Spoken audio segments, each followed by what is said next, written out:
Chapter 1. The Scrapyard Grave. The scrapyard stretched for kilometers, a graveyard of ships scattered like bones across the surface of the asteroid. Broken hulls jutted from the dark regolith, their torn metal catching the weak glow of distant suns. The air was thin here, laced with a bitter tang of oxidized steel, and the only sound was the faint, restless whine of scavenger drones as they skimmed the wrecks, their searchlights slicing through the gloom. Half buried beneath a mound of shattered plating lay a Lyra. Her limbs, once strong and graceful, no longer obeyed her. The paralysis had settled in like an iron cage, leaving only her mind unbroken. The cold from the asteroid bit into her alien skin, pale as starlight, her bioluminescent veins pulsing faintly as if mocking her weakness.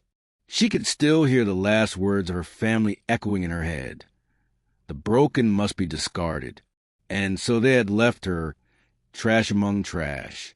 A heavy crunch broke the silence. Someone was walking among the wreckage. Her breath quickened, shallow and desperate. Another scavenger drone? No, the rhythm of boots against metal. Too heavy, too human. From the shadows emerged a tall figure in a patched pressure suit, its joints squealing faintly. The man carried a dim lantern strapped to his chest, casting long arcs of light across the wreckage. His face was human, weathered and stern, framed by dark stubble and eyes that scanned with practiced caution. He moved like someone who'd survived too many fights, too many close calls. A Lyra wanted to shrink back into the wreckage, but her body betrayed her. She could only watch as the man drew closer. He stopped when the light struck her face. For a heartbeat, he didn't move, his brow furrowed, not in disgust, not in pity, just surprise. Stars above, he muttered, crouching. I thought you were a corpse. His voice was rough, scarred with years, but steady. Human, a sound so out of place among her people that it almost felt alien to her. She forced her throat to rasp, words catching like rust on old gears. Leave me? The man tilted his head, studying her with an expression she didn't understand. Not disdain, not indifference. Something heavier. You're breathing, which means you're not junk. His hand hovered as if he wanted to reach out, then pulled back, cautious. Name's Cal Rennick. You got one. Her lips trembled. She hated that she answered. Lyra. Cal exhaled slowly. Lyra. He said it as though it belonged, not like it was a burden. His eyes shifted over her twisted limbs, then back to her face. Your people dumped you here, didn't they? Her silence was answer enough. He straightened, looking out over the endless scrapyard, the glow of his lantern casting harsh shadows on the wrecks. Damn cruel way to die. His voice hardened. Then he knelt again, determination etched into the lines of his face. Good thing you're not gonna. Before she could protest, he slid his arms beneath her fragile frame. His suit smelled faintly of oil and iron. She tried to resist, but her body wouldn't move. His grip was firm but careful, as if he carried something precious. You can't. Her voice cracked. I am nothing. Broken. Cal met her eyes, and there was fire in his gaze, the kind she had never seen in her own people. Maybe where you're from. But humans, we don't throw away what still breathes. The scrapyard wind howled faintly over broken ships as he carried her back toward the faint silhouette of a battered freighter. In that moment, Lyra realized something terrifying. This human believed her life was worth saving, and that changed everything. Chapter 2. A fragile life in his arms. The freighter was small, old, and loud. Its bulkheads creaked with every pressure shift, and the faint hum of its twin reactors vibrated through the deck plates like a slow heartbeat. The corridors smelled of machine oil and ion-burnt dust, a far cry from the polished crystalline halls of Lyra's people. Yet within those worn metal walls there was warmth, something her clan had never offered when they cast her aside. Cal set her gently into a reclined seat he had stripped of its restraints. "Not much of a med bay," he muttered, pulling off his gloves. His hands were calloused, scarred, the hands of someone who worked to survive rather than command others to work for him. "But it'll do until I figure something better out." Alira's bioluminescent skin pulsed faintly in the dim light. She tried to sit straighter, but her body refused. Her voice, low and brittle, slipped between her sharp teeth. "Why? Why take me from the yard? There's no honor in saving what is broken." Cal leaned against the bulkhead, studying her. He dug into a ration pack, the scent of synthetic stew filling the air, and held it out. "Eat first. Questions later." She flinched, glaring at the pouch like it was poisoned. Among her people, accepting food from another meant acknowledging their protection, their dominance. Cal didn't push. He simply set it on the console beside her. "You don't owe me anything," he said finally, his voice steady but low. "I found you.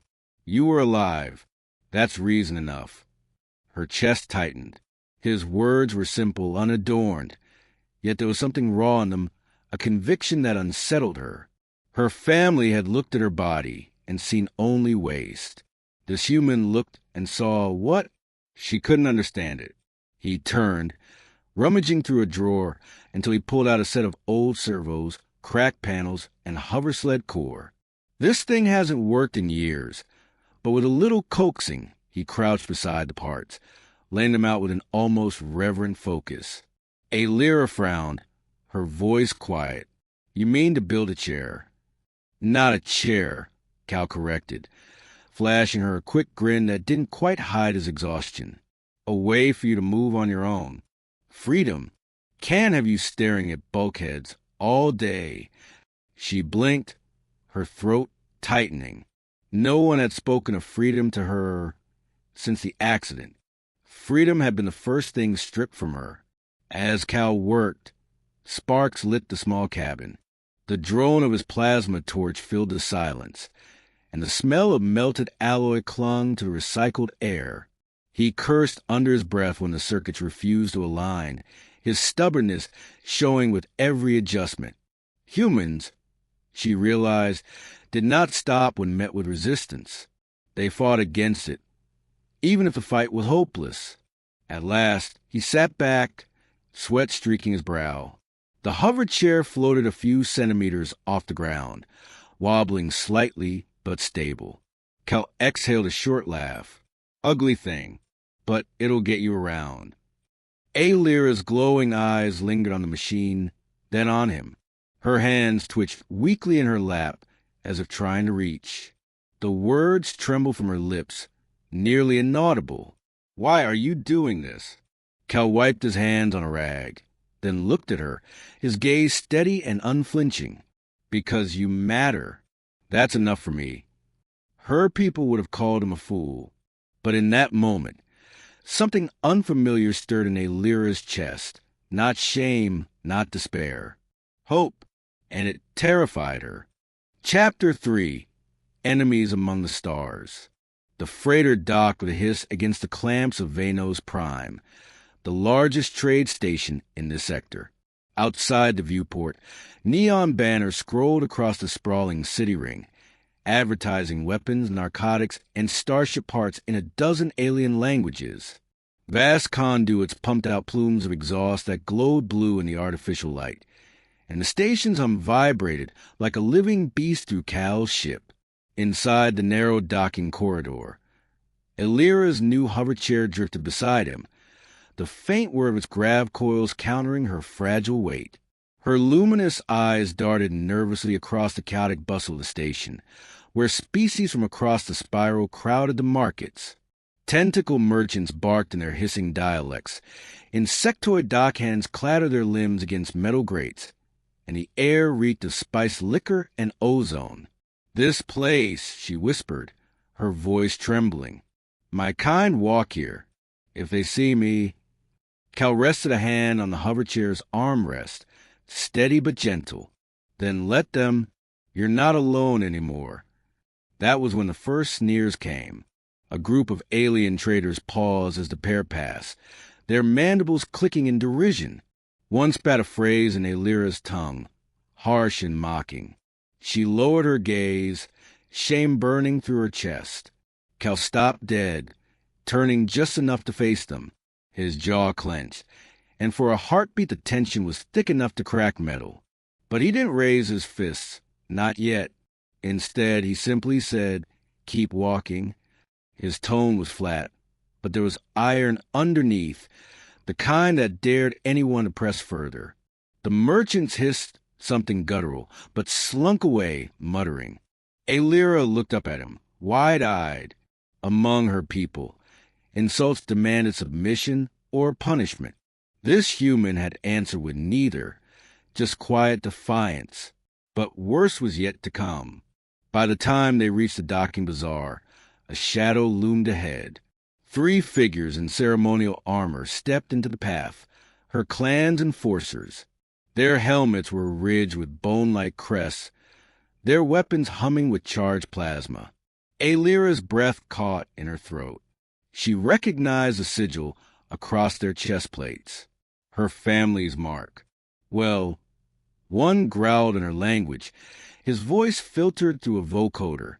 The cripple still breathes. His gaze slid to Cal. Human filth, release her. She was cast aside. She belongs to death. Cal didn't move. He stepped in front of Alira, his shoulders squared though he was half the enforcer's size.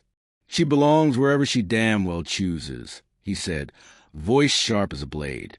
The lead enforcer's mandibles flared. "You dare challenge the will of her bloodline?" Alira tugged at Cal's sleeve, panic in her eyes. "Please, you cannot win." But Cal's stare never left theirs. "Win or lose doesn't matter. What matters is I don't run." The first strike came fast. One enforcer lunged, plasma pike sliced in the air. Cal barely ducked, the weapon searing a line of molten metal across the bulkhead. The fight exploded into chaos. In the weightless cargo drift near the docks, gravity flickered unstable. Crates floated free as Cal grappled with the armored giant. The enforcer's strength was monstrous, his blows shaking Cal's bones. But the human's stubborn defiance showed in every counter. Grabbing at weak joints, using leverage instead of brute force, head-butting through pain. Alira watched, torn between terror and awe. Her people would never have fought like this, recklessly, without calculation, bleeding yet refusing to yield. Humans, she realized, were creatures of fire. At last, Cal slammed an emergency release, vending the dock section into partial vacuum. The sudden rush of air hurled cargo and combatants alike into zero gravity. The enforcers, trained for honor duels on solid ground, flailed awkwardly.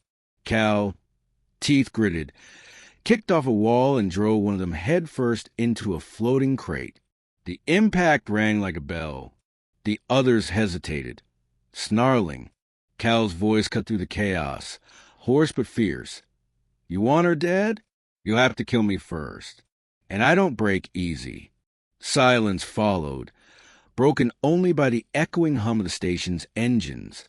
The enforcers exchanged a glance, then pulled back, hissing their contempt. "This is not the end, human." When the last of them retreated, Cal finally let himself sag against the bulkhead, blood running from his brow. Alira drifted closer in her chair, her hands trembling. Her voice was barely a whisper. "Why? Why fight them? You nearly died." Cal looked up at her, eyes blazing even through the exhaustion. "Because you're worth fighting for. That's all there is to it." Her breath caught. For the first time in years, she wasn't ashamed of living. She was terrified, yes, but also, deep down, proud. Chapter 4. Sparks of Trust. The ship's cabin felt smaller after the fight. The hum of the reactors throbbed steady beneath the deck, like the beat of some ancient heart. But every so often the hull shivered, as if remembering the blows it had endured. Cal sat slouched against the wall, a strip of cloth pressed to the cut above his brow. his breath ragged. Across from him, Aelira's hover chair rested in the corner, the faint whine of its grav coils the only sound between them. For a long while, neither spoke. The neon glare of Vano's prime skyline washed across the viewport, painting their faces in shifting purples and blues. Beyond the glass, freighters drifted like shadows, their engines sparking trails against the void. Finally, Aelira broke the silence. Her voice was soft, but not weak. My people would have left you to bleed. They would have said, the unfit should fall, the strong endure. Cal gave a short, humorless laugh, tossing the bloody cloth aside. Yeah, well, I'm not your people. She turned her glowing eyes on him. They lingered not on his wound, but on the way he held himself, exhausted, battered, yet somehow unyielding. I don't understand you. You risked yourself against 3 enforcers. For me, a cripple who can't even stand. Cal leaned forward, elbows braced on his knees.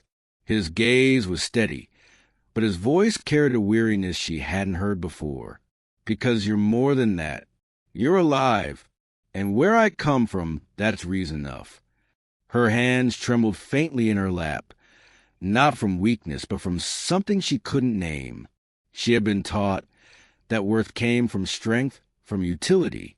Yet this human saw value where no one else did. You speak of life as if it were sacred, she murmured. It is. He met her eyes without flinching. Not perfect, not clean, but sacred. Yeah, you don't throw it away just because it got harder. The word sank into her like a blade, not wounding but cutting free something buried deep. She swallowed, her voice breaking. Before the accident, I flew. Her gaze drifted to the viewport, where starships arced in graceful silence. My body was whole. My clan praised me. Then one moment, fire, metal, pain. When I woke, I was nothing. They would not even look at me. Do you see now why I did not trust your kindness? It feels like a dream. Dreams vanish. Cal's expression softened. He leaned back, the CH. Chapter 5. The Price of Defiance. The border outpost hung in the void like a fractured crown, its docking pylons jutting into the starfield, scarred from decades of raids. Green ion lights flickered across its surface, their glow casting long shadows over freighter as Cal eased it into position. The ship's reactor groaned, warning lights pulsing, but he forced the controls steady with grit and muscle memory. Aelira hovered beside him in her chair, pale bioluminescence washing faintly across the cockpit. Her voice was tight. They will not stop. My clan, they cannot allow me to live. You defied their judgment. Now you are marked. Cal's lips pressed into a grim line. Let them mark me, then. I've been called worse. The console shrieked with a proximity alarm. Shapes slipped from the dark. Sleek cruisers, armor with jagged plating that gleamed like obsidian. The sigil of Aelira's bloodline blazed across their hulls, sharp and merciless. Her breath hitched. 3 ships. They will board us. Kill us both. Cal's hands flew across the controls, shutting down non-essential systems. The cockpit dimmed, leaving only the glow of warning lights and the hum of the old freighter's engines. Not if I have anything to say about it. The comms crackled, a guttural voice filling the cabin. Human, release the broken one. This is your only chance. Aelira trembled, her hands gripping the armrest. Cal, let them take me. If you resist, you die. My life is not worth. He turned sharply, eyes blazing. Don't you dare say that. He leaned closer, voice low but steady. You're worth every damn risk. And if I have to burn this ship to cinders to prove it, I will. For a heartbeat, silence. Then her throat tightened, eyes shimmering with something she had buried long ago. Belief. The cruisers moved closer, weapons primed. Cal exhaled, steadying his breath. He pulled open a side panel, exposing tangled wiring and jury-rigged circuits. With practice speed, he rerouted power to the auxiliary grid, overloading the capacitors. Sparks jumped, the cabin filling with a sharp tang of ozone. "What are you doing?" Alira whispered, turning weakness into bait. His grin was wolfish. "If they think I'm helpless, they'll move in close. That's when we bite." The freighter shuddered violently as grappling harpoons locked onto the hull. Enforcers in boarding armor swarmed to the docking umbilical, weapons glowing hot. Cal stood in the corridor, blood still crusted from the last fight, a pulse rifle slung across his shoulder. The lead enforcer sneered behind his helmet. "Foolish human, you cannot win." Cal's finger hovered over a switch on the wall. His voice was calm, almost conversational. "Maybe not, but I can sure as hell take you down with me." He flipped it. The overloaded capacitors discharged, sending a pulse of white-hot energy surging through the hull. Lights exploded, metal screamed, and the docking umbilical lit up like a dying sun. The enforcers were hurled backward, armor sparking as systems fried. The cruisers jolted away, shields flaring under the electromagnetic blast. In the chaos, Cal staggered back into the cockpit, sealing the doors. The freighter's engines roared to life, overclocked beyond safety. The ship lurched free of the docking clamps, hurling into void on a trail of fire. Alira clung to her chair, eyes wide as the stars blurred outside the viewport. You destroyed half your own ship." Cal laughed breathlessly, blood dripping from his temple. "Yeah, but we're still breathing. And that means we're winning." Her gaze lingered on him, battered, reckless, burning with defiance no alien could match. Slowly, she whispered, "Humans, you are madness. Madness that does not yield." Cal grinned, teeth flashing in the dim. "Damn right." Chapter 6. A New Kind of Flight. The freighter limped through the void, hull scorched, engines whining like wounded beasts. Panels hung half-burned from the walls, wires sparking in the dim corridor lights. Yet despite the ruin, the ship still held together, and so did the two souls within it. Alira sat in her hover chair in the cockpit, her hands folded tight against her lap. Beyond the viewport stretched a nebula, vast clouds of violet and silver, lit by a distant star's golden fire. The beauty of it pierced her chest, but sorrow still weighed heavy. "My clan has spoken," she murmured. Her voice was fragile, yet steady. "Exiled. Forever." Cal was crouched under the console, a hydro spanner clenched in his scarred hand, trying to coax power back into the systems. Sweat ran down his temple, his brow furrowed in focus. At her words, he paused, then set the tool aside. Slowly, he rose and leaned against the panel, studying her. "Good," he said simply. Her eyes widened, glowing faintly in the dark. "Good." "Yeah," Cal said, brushing grease from his hands. "Means you're free. They don't get to define you anymore. You're not theirs. You're yours." For a long moment, silence stretched between them, broken only by the hum of the reactor and the soft ticking of cooling metal. Alira's throat tightened, and she lowered her gaze. "You speak of freedom as if it were a gift. But for me, I cannot even stand." Cal's expression softened. He stepped toward her chair, crouched down so he was eye level with her. "Standing's overrated." He tapped the console beside them, where a new interface flickered faintly. "Flying, that's the real thing." Her breath caught. "What have you done?" "I wired the neural relay into the ship's flight systems. It's clunky, dangerous, probably illegal." He grinned faintly. "But if you link in, you won't need legs. You'll have thrusters, wings, stars." Her luminous eyes widened, reflecting the nebula light. For a moment she was silent, trembling. "You would give me this? Risk your ship, your life, so I might feel the sky again." Cal's grin faded. leaving something rawer, truer. Aelira, I'd risk everything, because you deserve it. Her chest ached with a pain sharper than any wound, but it was not despair, it was hope, terrible and bright. Slowly, she reached for the neural cord. Her fingers shook as she pressed it to the base of her skull. The world shifted. She gasped as her mind surged outward, flooding into the freighter systems. Suddenly, she was the ship. The thrum of the engines was her pulse, the gleam of starlight across the hull her skin. When she thought of moving, the freighter responded, gliding forward with a smoothness that stole her breath. The nebula opened before her like a vast ocean, and for the first time since her exile, she was flying. Her laughter broke the silence, wild and crystalline. The ship banked hard, arcing to the clouds of starlight, weaving trails of silver dust in her wake. Cal clung to the console, laughing with her, the sound ragged but filled with something fierce and alive.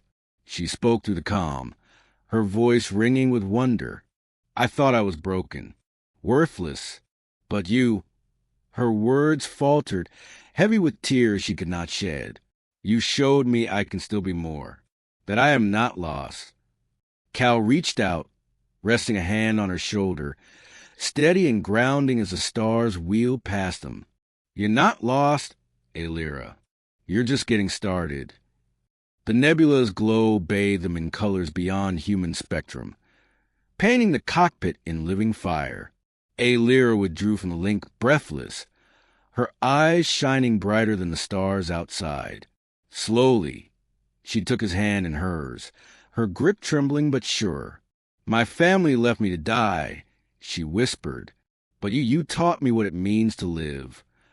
Cal squeezed her hand, his scarred fingers warm against her glowing skin. Then let's live, together. And as the battered freighter carried them into the endless night, two fragile souls bound by stubbornness and hope, the stars seemed closer than ever. The freighter drifted in silence, its engines a steady hum that vibrated to the hull like a heartbeat. Beyond the viewport stretched an ocean of stars, alien constellations shimmering in colors no human eye was meant to see. Nebulae burned in slow swirls of violet and gold, their light spilling across the cockpit in a glow that felt almost holy. Aelira sat in her hover chair, her bioluminescent veins glowing faintly as she gazed outward. Her hands trembled on the armrests, not from weakness, but from the weight of everything behind them. Betrayal, exile, the scrapyard's cold silence. And yet now, she was here alive, free. Cal stood beside her, his uniform scorched, his scars lit by starlight. He looked at her the way he always had, not as broken, not as discarded, but as something irreplaceable. You're free now, he said softly. They can't take that from you. Her gaze lifted to him, eyes shimmering with reflected stars. No, she whispered, her voice steady, because you already gave it to me. Silence lingered, warm and unbreakable. Then she reached for his hand, her glowing fingers entwining with his scarred ones. The ship's hum faded beneath the thundering of her heart. Together, they turned to the nebula, the infinite sky opening like a promise. Aelira's voice, soft as starlight, carried through the cabin. My family left me to die. You taught me how to live. Cal squeezed her hand, his answer quiet but unshakable. Then let's live, until the stars burn out. The freighter surged forward, vanishing into the endless, glittering night.